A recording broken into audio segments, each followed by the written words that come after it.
As you predicted in 1987, exactly what you said, apartheid economy is still continuing. The tragedy of Nigeria began in 1986 when we did the structural adjustment program. When we were persuaded to devalue our currency every week for 32 years. That we will identify a third world country that has resources our corporations covet, like oil, and then arrange a huge loan to that country from the World Bank or one of its sisters. IMF, World Bank, all other institutions, they make African countries jump through hoops. Loans will never be able to pay. Africa owes over $650 billion in external debt. We were the ones that caused Gaddafi's death because Don't let this white man tell you that violence is wrong. Every damn thing that he got it by being violent. Welcome to Afriscope TV, where Africa speaks for itself. If this is your first time here, make sure to like, subscribe, and drop your thoughts in the comments. We don't just report the news, we expose the truth behind it. Why is your currency worth less today than it was 10 years ago? Why do African countries borrow billions and stay poor? Who really controls the financial fate of Africa? The answer lies in two names, the IMF and the World Bank. And behind them are the economic hitmen. Let's decode how African currencies are being manipulated, devalued, and controlled. In the words of whistleblower John Perkins, we identify a country with resources we want. We arrange massive loans they can't repay. Then we own them. We work many different ways, but perhaps the most common is that we will identify a third world country that has resources our corporations covet, like oil, and then arrange a huge loan to that country from the World Bank or one of its sisters. However, the money never goes to the country. Instead, it goes to our own corporations to build infrastructure projects in that country, power plants, highways, industrial parks, things that benefit a few rich people in that country, as well as our own corporations, but do not help the majority of the people at all. And yet the whole country, is left holding a huge debt. And it's such a huge debt they can't possibly repay it. So at some point, the economic hitmen go back and say, you owe us a lot of money, you can't repay your debts, so give us a pound of flesh. When I failed to bring them around, to get them to accept these loans, to get them to put their countries into servitude, then I knew that standing right behind me were what we call the jackals. And these are people who overthrow governments or assassinate their leaders. And both Jaime Roldos of Ecuador and Omar Torrijos of Panama were assassinated by CIA-sponsored jackals because I failed to corrupt them. we were the ones that caused Gaddafi's death because Hillary Clinton played a game over there, and I was the one that went over there during the war. Gaddafi asked me to come over. I took a Biden staffer and a Bush staffer and a film crew leader from ABC One in New York, Larry Menti, with me, and a cameraman, because I didn't want the CIA to set me up. I hand-carried the letter back from Gaddafi offering to resign. The U.S. didn't want him to resign. They wanted to kill him. Why? Because Gaddafi, and I met him 3 times. I took Biden on my second trip to Libya, by the way. He went with me when I spoke to the whole country.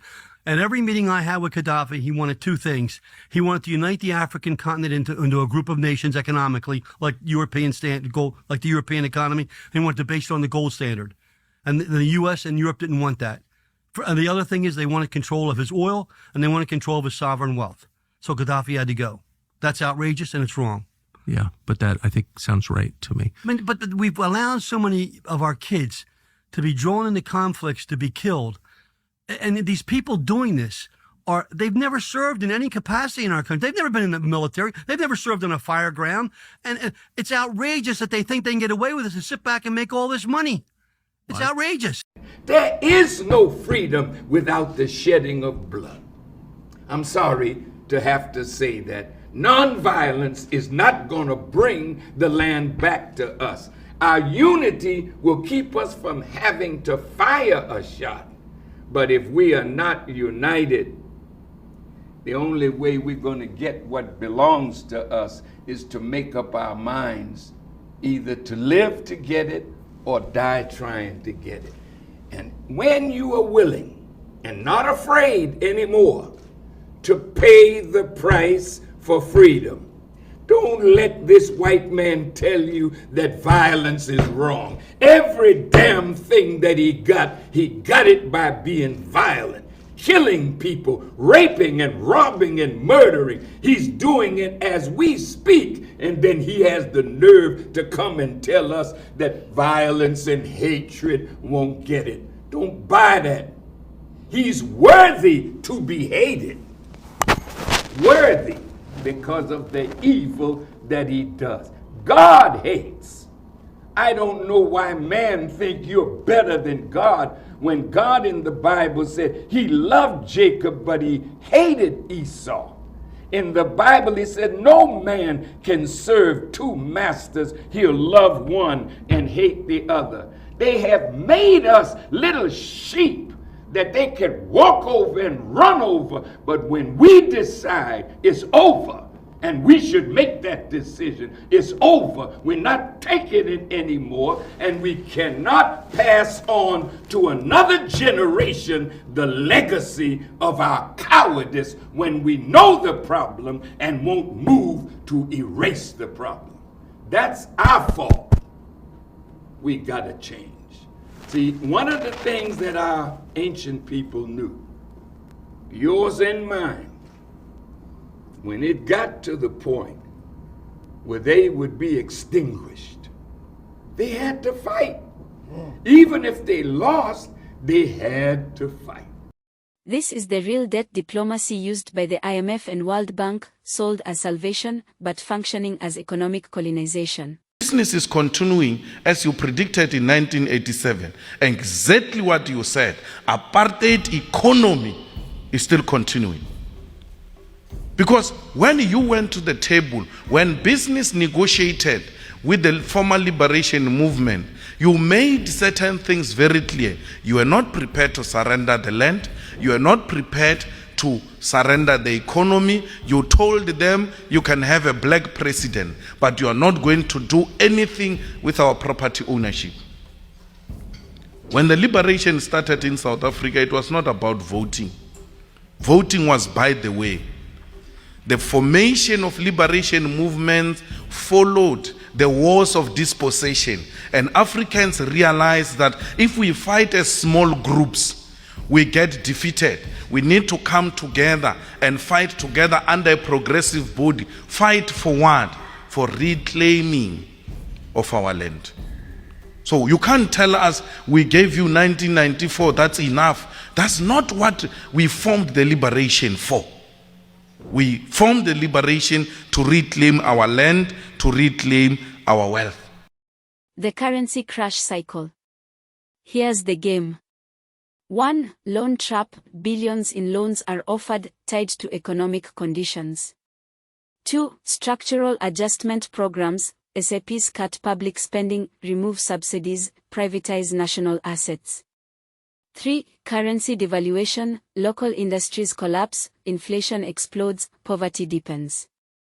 4. Foreign control. Western firms sweep in and buy assets cheaply. The country becomes a client state. IMF and World Bank used the above crash cycle strategy to crash Nigeria naira from $1 equals 0.5 naira in the year 1980 to $1 equals 1,550 naira this year 2025. That is over 3,100 times the original value, or simply put over 310,000% increment. Let that sink in. The tragedy of Nigeria began in 1986 when we did the structural adjustment program. When we were persuaded to devalue our currency every week for 32 years. When I went to school, and many of you are here, the naira was $1.50. The naira was almost £1 sterling. They came here, persuaded some brilliant men from Harvard and the World Bank that weekly devaluation was wonderful. 32 years of devaluing your currency until we hit 527. And they were still telling us that the naira was still overvalued. That brought poverty, misery upon us. Then interest rates went to 30%. So nobody could build a factory, start a farm, produce anything, or create jobs. Because every time you bring in a shipload of rice, you also bring in a shipload of unemployment. Because you are transferring your wealth to sustain other economies. Somehow, Nigerians didn't notice it. So we became a nation of importers. Toothpicks. Each year it cost us $18 million. Importing toothpicks. Tomato paste, $400 million. IMF, World Bank, all other institutions, they make African countries jump through hoops. Loans will never be able to pay. The US, when they borrow money, they're getting it in 1.5, 1.9 interest rate. Africans, when they get the same amount of money, they're paying 9, 10%.